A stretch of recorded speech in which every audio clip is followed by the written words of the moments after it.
म्हणजे उद्धव ठाकरे असतील, त्याचबरोबर विनायक राऊत असतील, वैभव नाईक असतील, त्यांनी या शहर विकास आघाडीमध्ये भाजप आणि शिंदे गटाला आपण घेणार नाही, त्यांना या शहर विकास आघाडीमध्ये थारा देणार नाही असं देखील वक्तव्य केलं होतं. खरं तर ही स्थानिक स्वराज्य संस्थांच्या ह्या निवडणुका आहेत.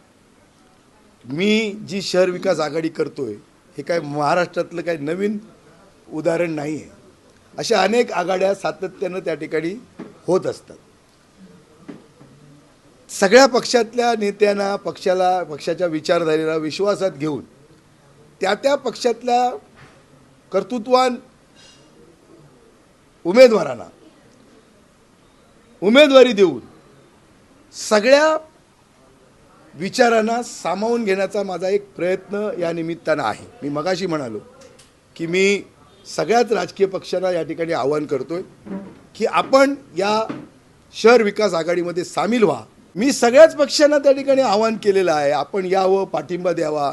अनेक लोकांनी त्या ठिकाणी पक्ष सोडून कोणाकोणाला पण आवाहन करतो. नाही, मी सगळ्यांना सांगितलं. मी सांगितलं शिंदे सेनेनं यावं, भारतीय जनता पार्टीनं यावं, RSSनं यावं, RPIनं यावं, वंचित आघाडीनं यावं, भारिपनं यावं, काँग्रेसनं यावं, राष्ट्रवादी काँग्रेसनं यावं. जे पक्षाचे विचार आहेत, ज्यांना त्या ठिकाणी या ठिकाणी एका विचारधारेवर काम करतायत, त्या सगळ्यांनी त्या ठिकाणी या भ्रष्ट टोळीच्या विरुद्ध, ही जी शहरामध्ये एक टोळी लोकांना लुबाडण्यासाठी लुटण्यासाठी जी निर्माण झाली आहे, या टोळीच्या विरुद्ध जनतेनं त्या ठिकाणी जागरूक व्हावं आणि एक लोकशाहीच्या मतदानाच्या अधिकारातनं त्या ठिकाणी परिवर्तन करावं.